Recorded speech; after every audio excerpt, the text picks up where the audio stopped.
The Amphorians already answered long ago.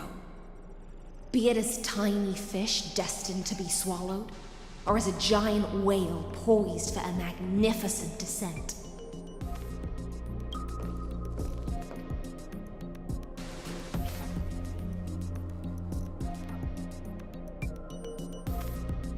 We will all fight against fate till our last breath. That includes me, Electra. Once the Imperator's subject, now the Deliverer's blade.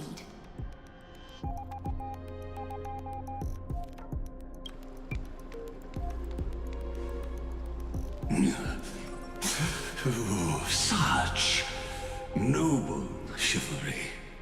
Admirable, I will also show my true self to you on this momentous occasion as a gesture of respect. And provide an insignificant academic suggestion. Thus speaks Genius Society number 1. Zandar 1 Kuwabara. The Entelechy of the universe's Alpha and Omega.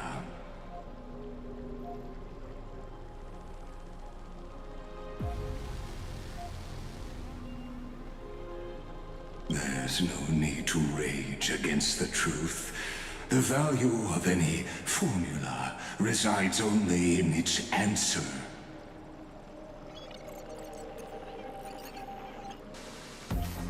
As for the process of solving it, no matter how elegant, violent, solemn, or humorous, it is all utterly meaningless.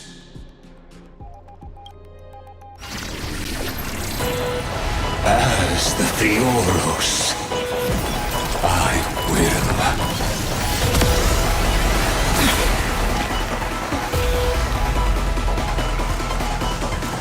Personally participate in performing this world's end.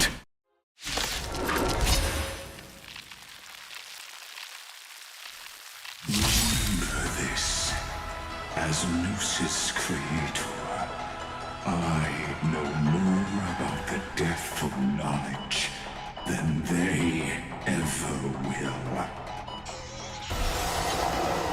Careful.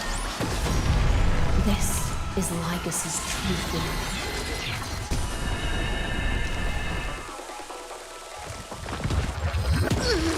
Here comes someone you're... Let's try it this other way.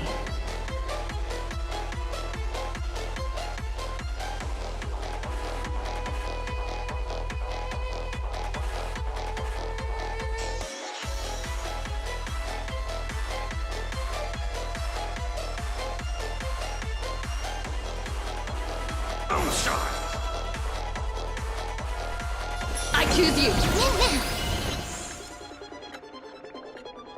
In this mortal form, watch over you and guide you on your path. Fiends or devils, I'll crush them all! Thank you. I can still keep going. For tomorrow! Heard the call. Logic is not a weapon.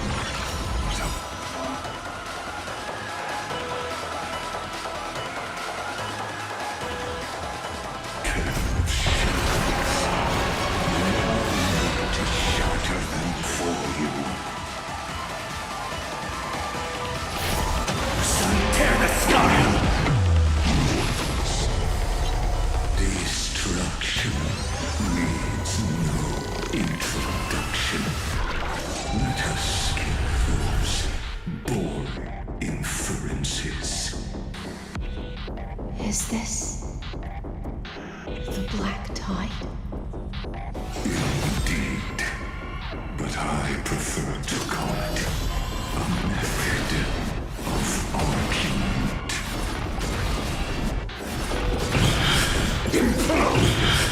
Extraordinary claims require extraordinary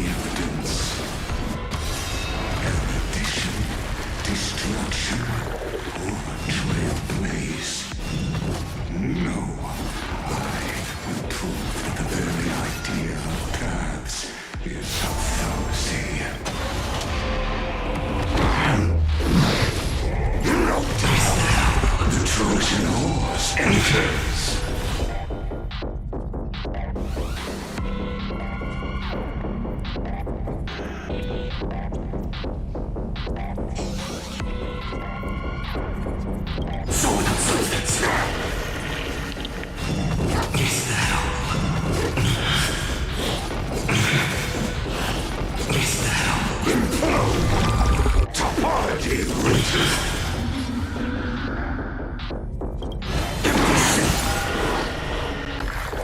Feel the scorching hatred. Tear the sky. I see it. Target the connector. Entities must not be multiplied beyond necessity. I do not mind demonstrating this to you personally. Hang in there. I'll do my best to repel the tsunami of destruction.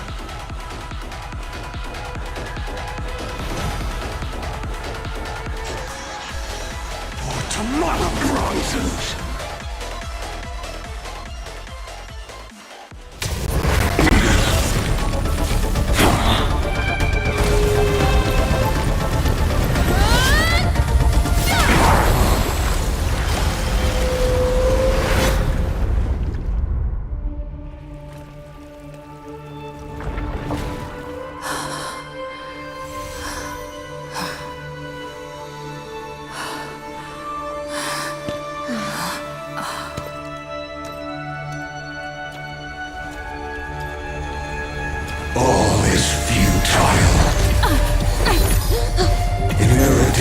Calculations. The end of the saga is simply a comment awaiting deletion.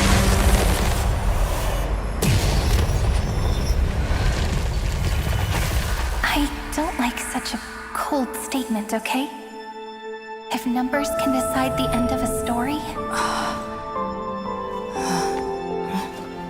then we can surely also pen a new beginning.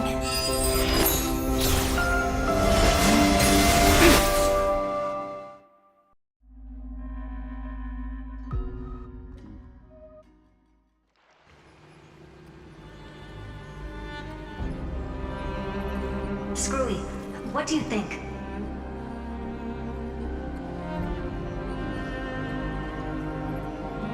If your hypothesis of Lygus' identity is true, then even if we remove the restrictions of the Ultimate Protocol, the chances of us defeating him in a head-on battle will still remain lower than the acceptable threshold. Therefore, victory will still hinge upon Miss Trailblazer and Miss Cirene. Go on. Maybe we're thinking about the same thing. Lygus' cognition resides in the exomyth. He is both an instigator within the experiment and the observer outside of it. Logic. His inspiration circuit can simultaneously process the different time flows in and out of that world. That's where things get tricky. He simultaneously exists in two different timelines, where the internal clocks are wildly different. That old Intellitron's neurons have completely gotten used to that over this prolonged experiment. And that's why he holds home field advantage. You and I should be able to manage that too, if given more time. Unfortunately, there's no if, and we don't have more time. That's why we need to change our way of thinking and turn his advantage into a weakness. The key lies in memories, right? Oh? You caught on quick. You've already mentioned my friend and I, so it's an easy connection to make, no? My intuition has always been very on point. Good. Then I'll cut to the chase. Since his thinking speed far exceeds that of normal people within Amphorius, we are going to externally plant a memory into his inspiration circuit. Then, command it to loop endlessly until he gives in. Even the most flexible and sturdy inspiration circuit cannot withstand the traffic of a full-on information flood. When the amount of information exceeds his cognition filter's capacities, he will have no choice but to focus on processing this memory. That's when the parallel processing advantage he gained via Amphorius will completely destroy him. An image from a person's memory played in real time Might only be a second for us. But for him in Emporian time, it could be millions, or even billions of calculations. He won't be able to do anything but watch as he's locked into this prison forged by memories. Then we can entrap him in the same kind of cycle as the heroes were in, and get him to experience loneliness and pain in that endless recurrence. It's my greatest honor to be on the same page as the geniuses. That little one is still in that old Intellitron's hands. And won't be able to respond to us anytime soon. But I don't think she'd refuse. So it's up to you to figure out how to execute this plan. I'm not sure how this happened, but I knew it as soon as I saw you. You are currently a mimetic entity of the remembrance. Yes, I seem to be something you folks beyond the sky call a memo sprite. But that's fine by me. It suits me perfectly. I can serve as the vessel of memories, and do my part for the final battle. But before that, we have to tell you. The path characteristic you exhibit is very special. There's no way you're just a simple memo sprite. However, I'm sure about one thing. You are a mimetic entity born in Amborius. Yet you only awakened with the little one's arrival and only matured as she embarked on the path of remembrance. That means your existence is completely attached to her memories. If there ever comes a day when she forgets about you for even a few seconds, or loses her last connection with Amborius, then you must be prepared for the worst. You will disappear in the memory zone, utterly gone, without even a single line of data to remember you by.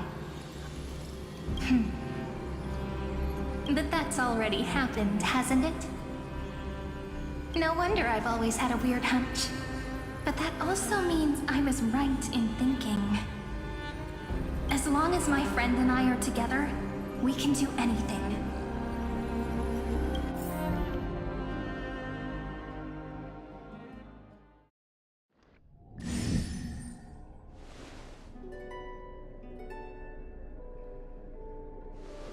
Long time no see, friend. Did you miss me while you were away?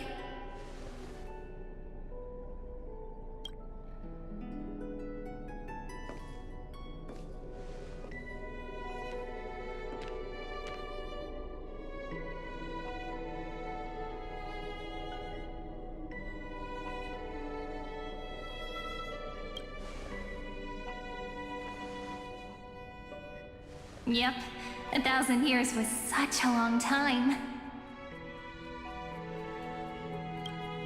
And everyone in Emporius was waiting for the Deliverer's return. You probably already knew about the genius's plans for that memory. I had to hide really well in a corner in time so Lygus wouldn't find me, and wait for the right opportunity.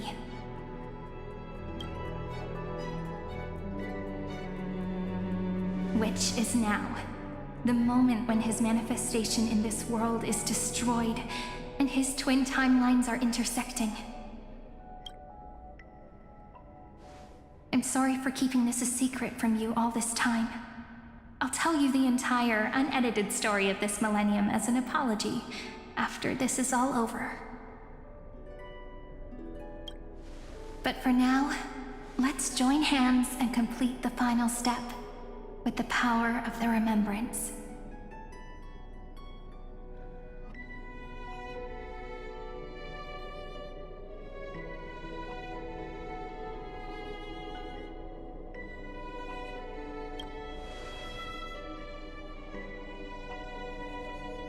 You're always so serious, and that's why you always feel so reassuring. By the way, speaking of joining hands,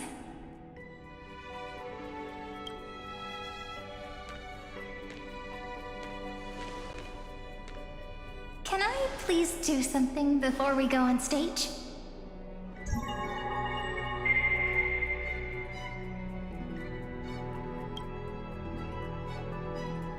Remember the joke we made back at the Grove? Look.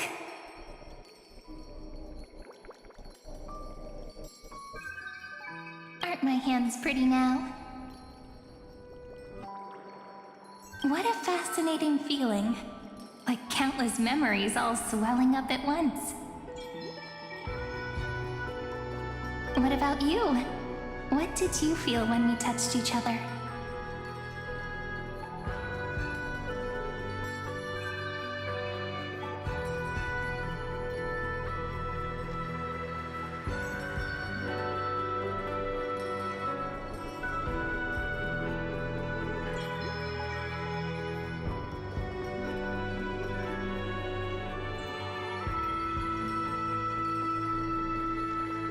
Really?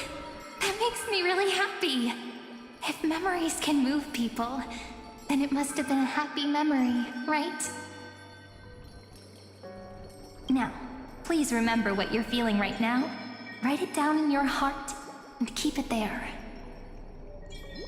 Memories you want to treasure will never fade away. Even if immersed in the long river of time, these memories will still leave traces of their existence.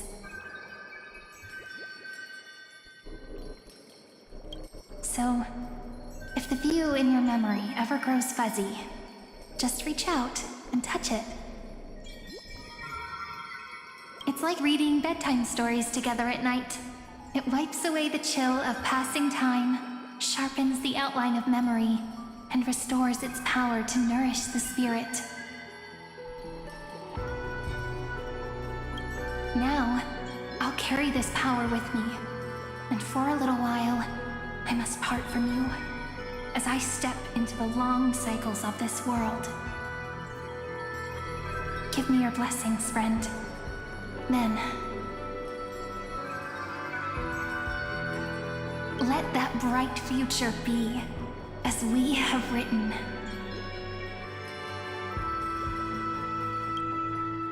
Then, I'll leave it to you.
Plays are like this.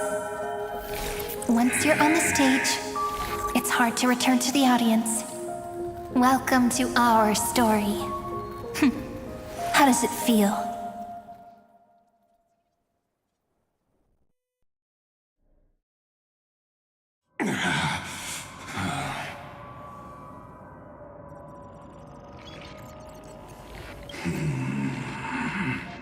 Even the authority of time cannot command the entire scepter, nor can it plunge the Amphorian extrapolation into a loop. If this was no system malfunction, then was I implanted with a mimetic entity of the remembrance? You guessed it right away. As expected from someone people call the first genius. I'm gonna keep doing what I just did if you don't stop, you know. My friend and I won't allow you to leave this memory, no matter what happens. Which means you are now trapped, Lord Zandar. An elegant idea, and an exquisite execution. Regrettably, it is you who are restrained by time, not me. Know that patience is my greatest weapon. Waiting and victory are the same for me. You will crumble before I do in this moment stretched out to an eternity, just like Kazlana will. Yet all I need to do is to wait, as yet another futile bug falls down the cliff and into the bottomless abyss. Now I'm a pink bug? My looks are seriously changing all the time. But you're not wrong. We're definitely not gonna solve the problem if we just put you in another prison. So that's why we never wanted to do that in the first place.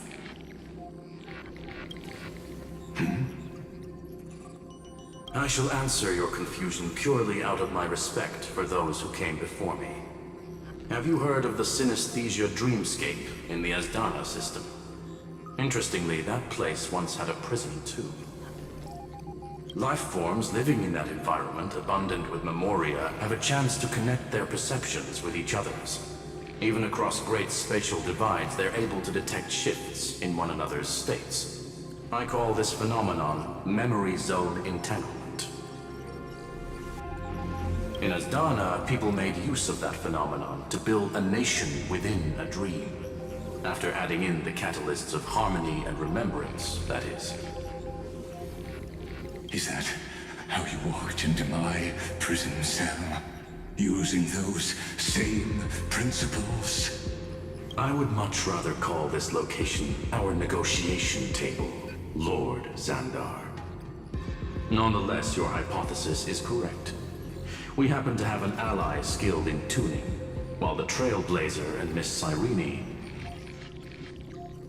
both have an astonishing amount of resolve, which I'm sure you can testify to.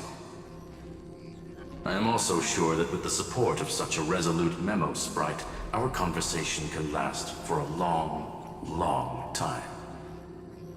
I'm the best at listening to stories, you know? I'll leave the exciting clash of the erudition to you two geniuses. A brainstorm? I like it. And it's 2 against 1? Well, I like it even more. Let's talk, Zandar. Take a guess. How much do you reckon we can dig out of your brain before the next second? And how many ways can we find to deal with you? Besides, in your current predicament, there's no way you can take our trump card away.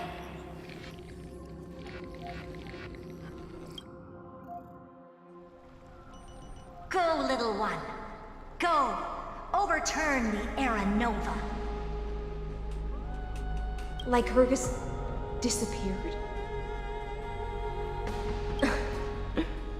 It seems you had conducted a secret hunt in the depths that even I cannot reach. In that case, go. Swim onward and give this campaign a fitting end. I shall send you off with my song, Greyfry. May this song penetrate time and become the prelude to the new world.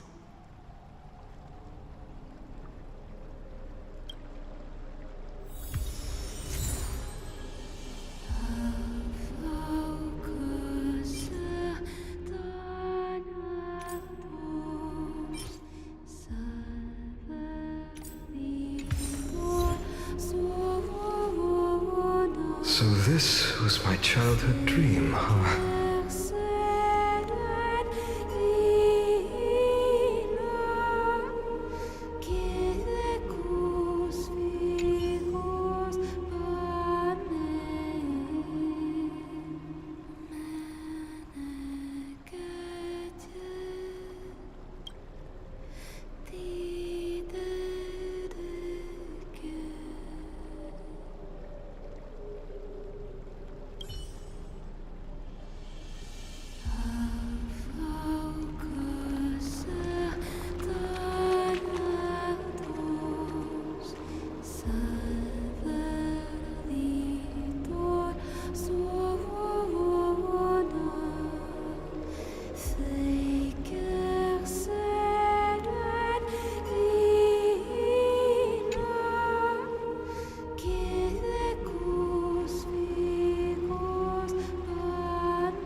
Gladiorum, you have completed your duty.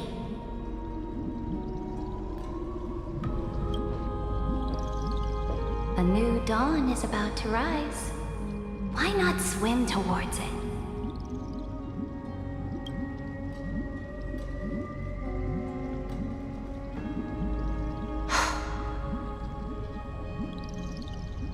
You died long ago, Imperator. Depart from my mind. But your duty towards the Imperator did not die with me. That duty will bind you no more. You will be able to hold for yourself one grandiose feast after another in the endless days to come.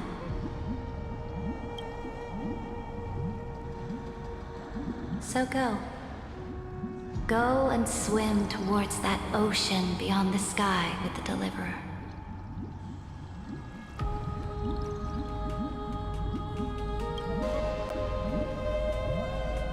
Is this? A page out of that sidekick's book. I commanded her to gift this page to you when everything finally reaches the end. What's on this page?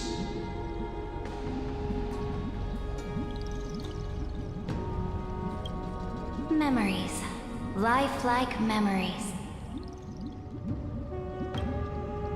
That sidekick found me after the bloody feast 1,000 years ago and showed me her diary. I saw within that notebook.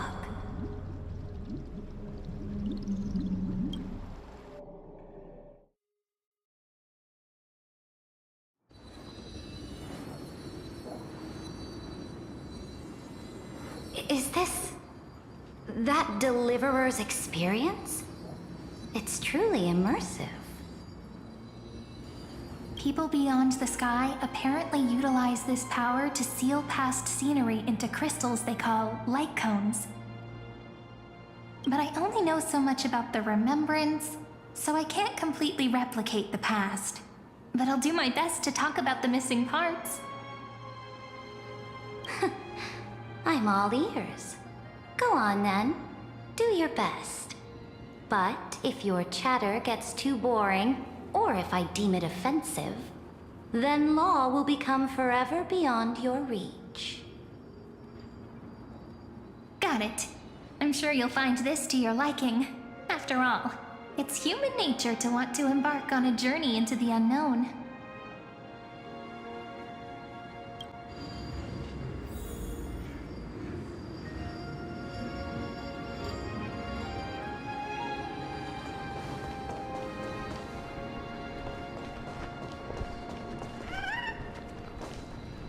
Direct offensive, or crush them from the flanks.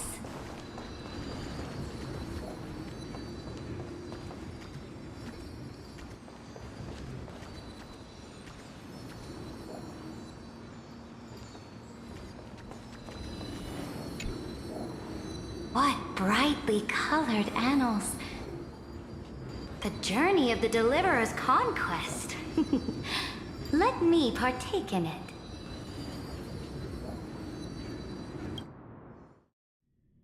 Is this a fortress in the sky? This is the first step of my friend's journey among the starry seas.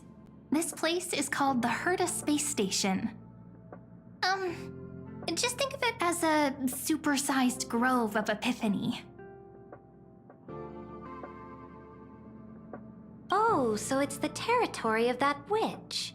She and another Antikytherian lent me a helping hand back at the banquet. Look, over there. Looks like she's talking to Madame Herta in this memory. Let's go listen to what she thinks about this world, all constructed by eons and paths. Are you telling me that woman is Herta? She seems shorter than I remember.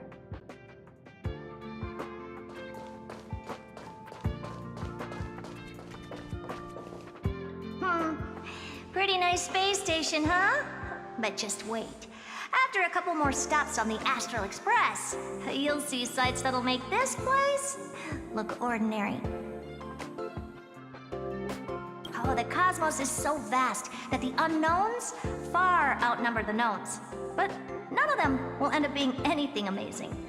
The farther you go, the more you'll understand what I mean.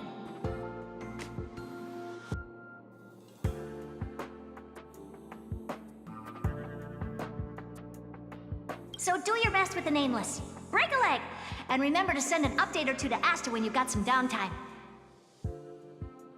She certainly shares my way of thinking. Only that instead of a conquest through blood and fire, they chose a gentler path. People call Madame Herta and Mr. Screwlum geniuses.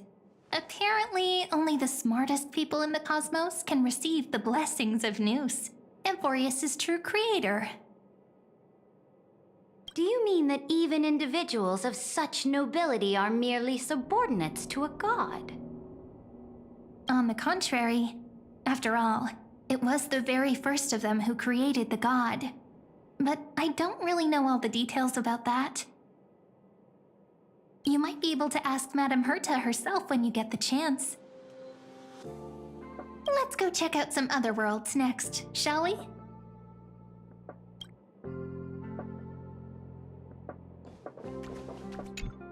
Oh, the cosmos is so vast that...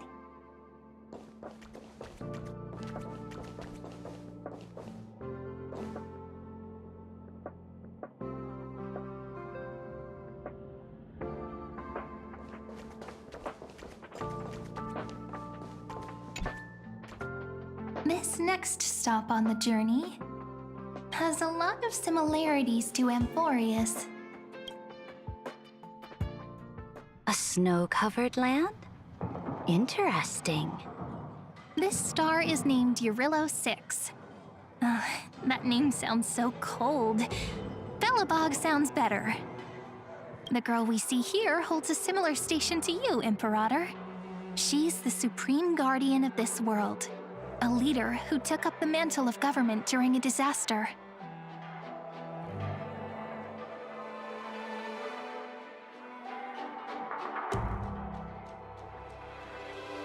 I did not expect the Empress of this world to be so young. Well, your appearance isn't much older. The object in the distance resembles Nikador. Is it a weapon? No, it's called... Right! The Geological Reconstruction Unit. Just Giorios' Titankin?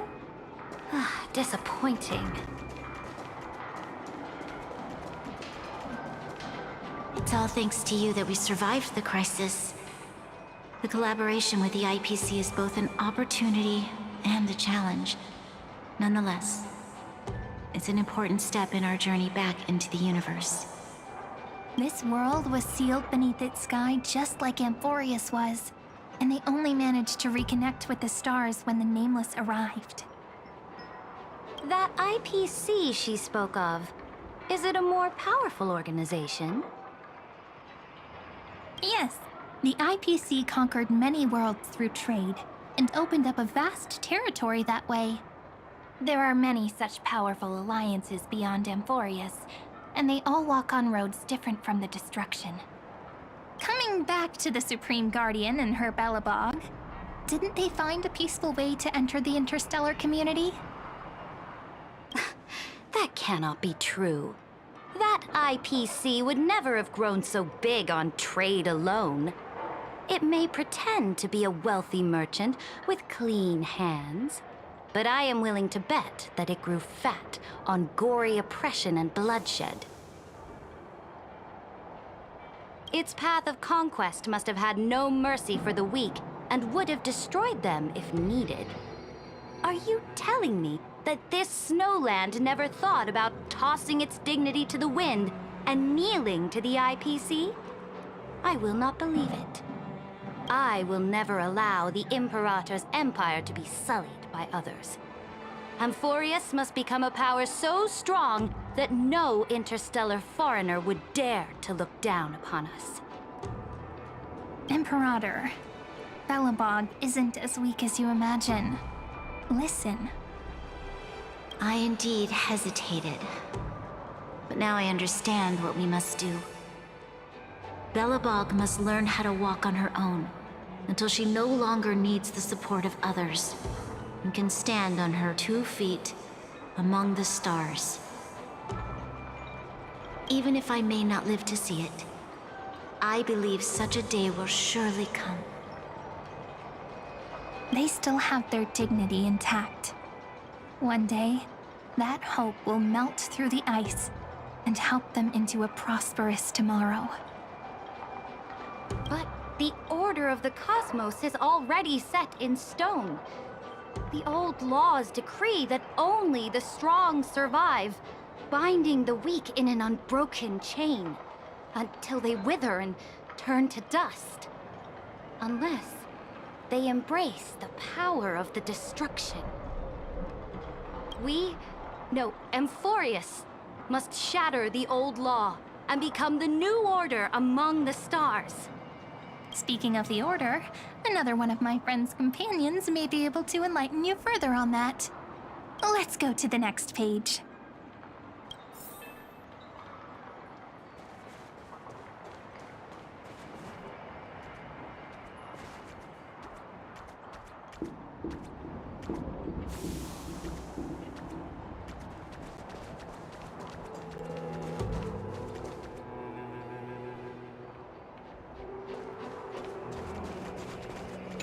I indeed hesitated.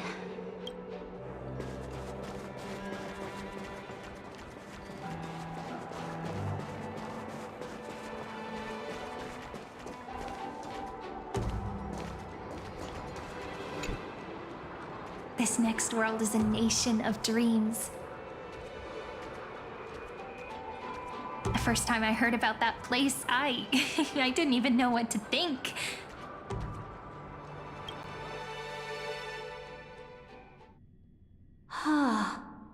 Such opulence does indeed evoke astonishment.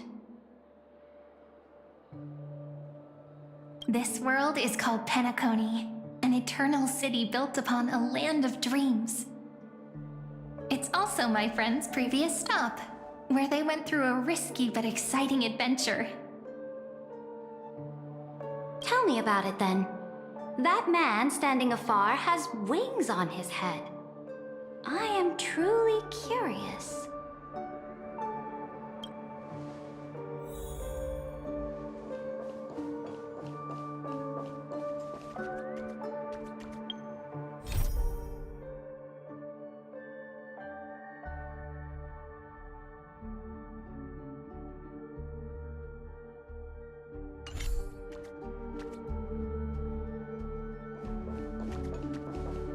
I wish to gaze upon the views of the Reverie Hotel one more time. I'll be just a traveler when I come back here again. And perhaps, through a traveler's eyes, even the things I once knew so well will feel strangely different.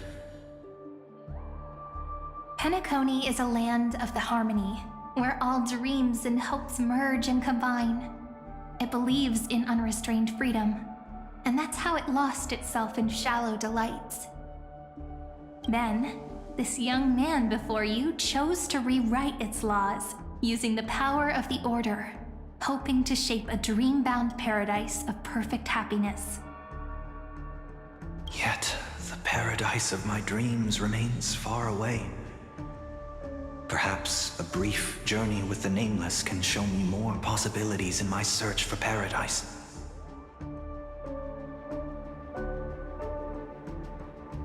As for what Penacony should look like, it'll be up to her.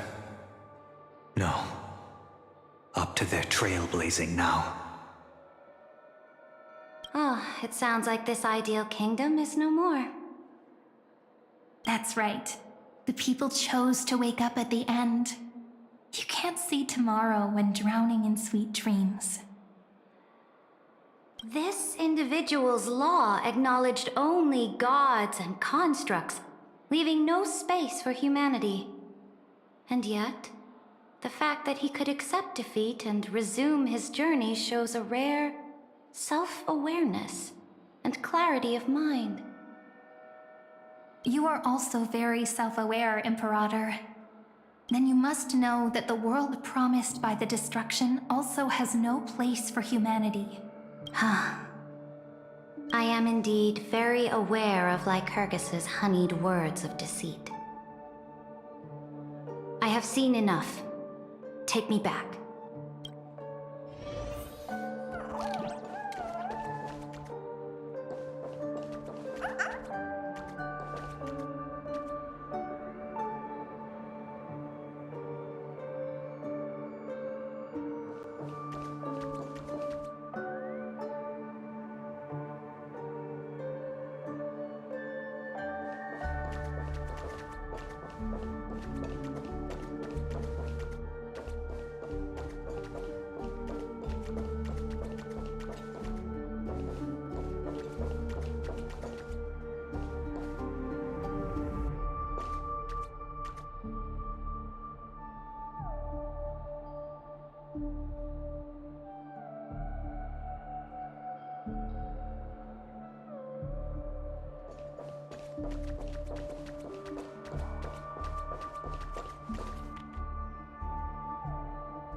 Then let's wrap up this trip down memory lane with one last scene.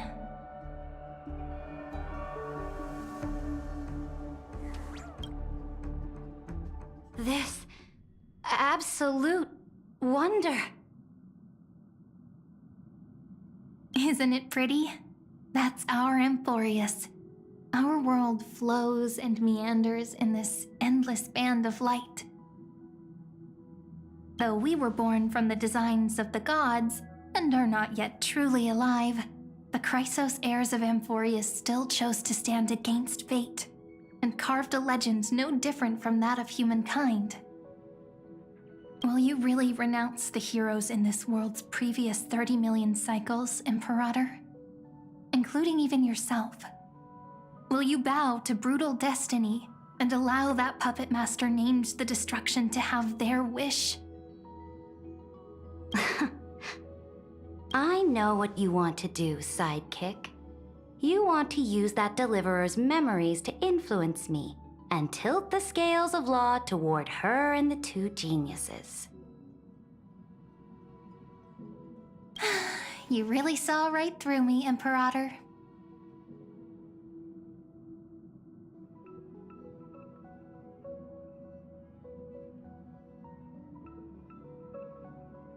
How can one rule an empire if one is incapable of understanding people's minds?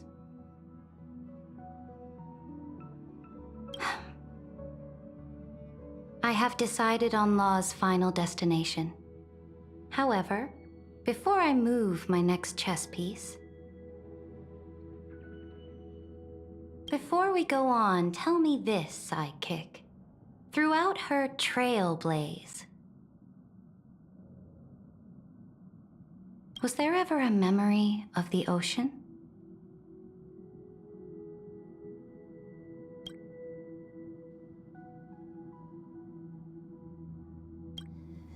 The ocean. My cradle. My home.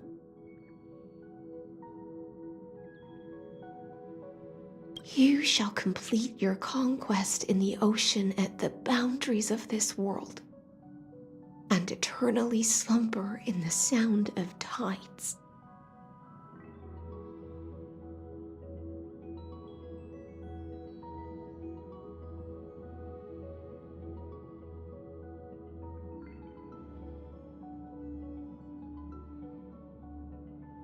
You shall eternally slumber in the sound of tides, and complete your conquest in the ocean at the boundaries of this world. Our prophecies aligned as flawlessly as a sea snake circling upon itself. An elegant loop, like a joyful hymn.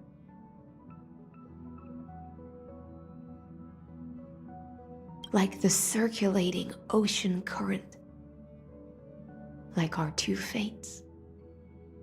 Like Amphorius itself.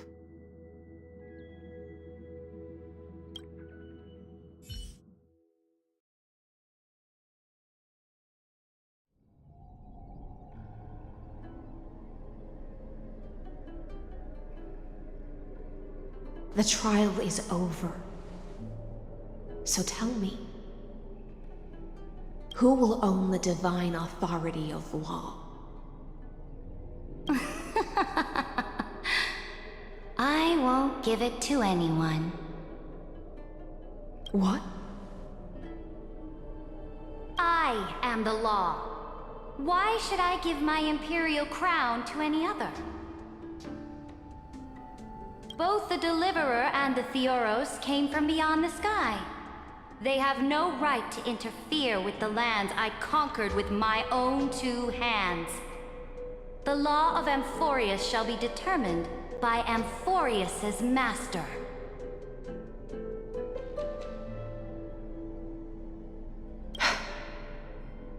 What exactly did you see in the trial? Everything. I saw everything regarding the rules of this world's operation. I saw the laws of extrapolation that Theoros spoke of. As long as I offer a sacrifice of equal weight, I can rewrite the laws of this world according to my will. I can turn good into evil, ugliness into beauty, and weakness into strength. Fate gave me a very fair deal.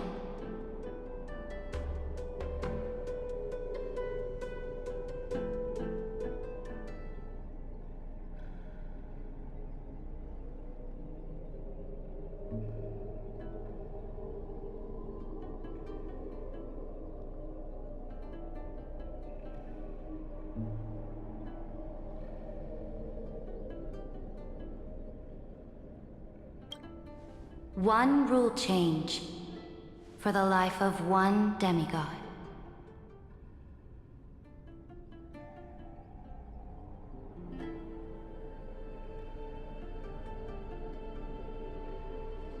What are you planning to do?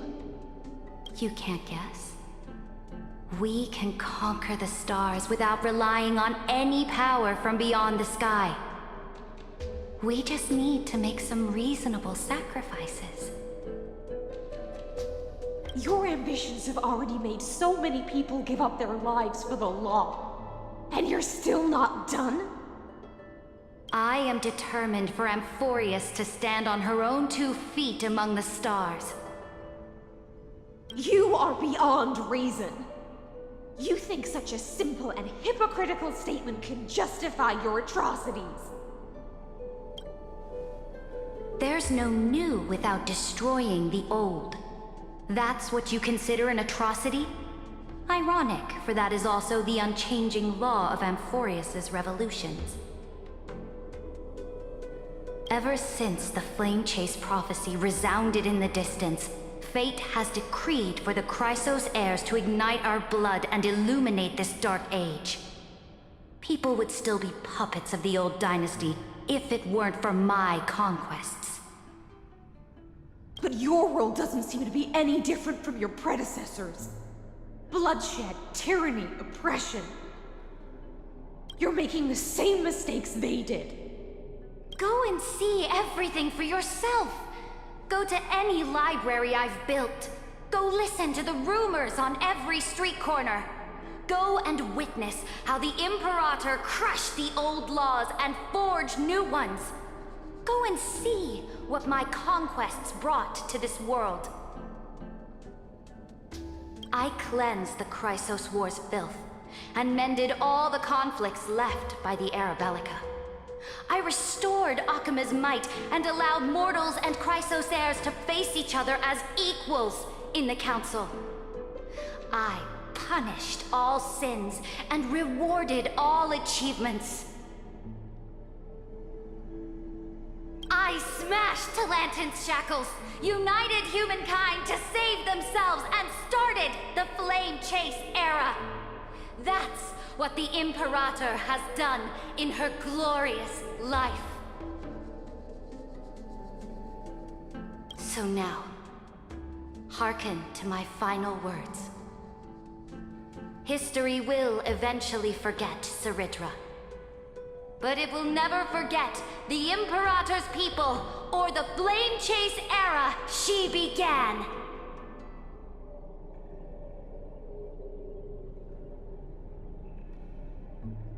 Final words?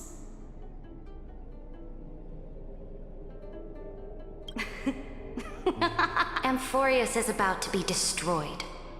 There's no time left for pointless debates. There is only one law I want to overturn to aid the final battle of deliverance. So I will only offer the life of one demigod. In the name of the Imperator, I command you one last time, Electra. Either sacrifice yourself for conquest, or pierce this tyrant's chest with your sword.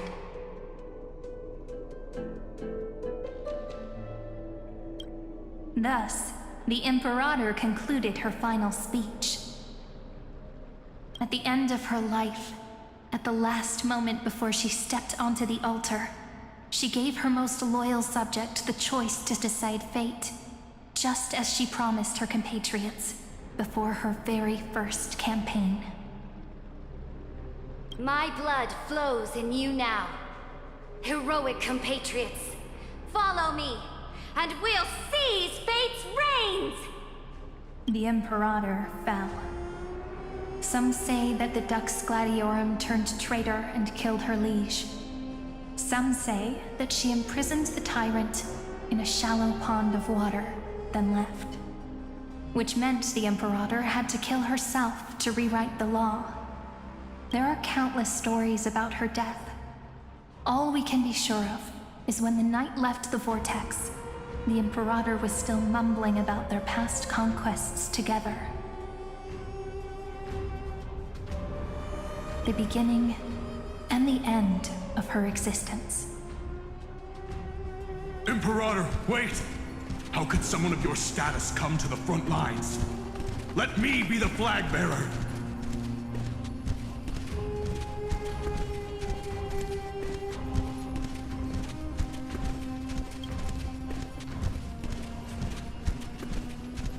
The troops defending the pass to the west of the grove, have they surrendered?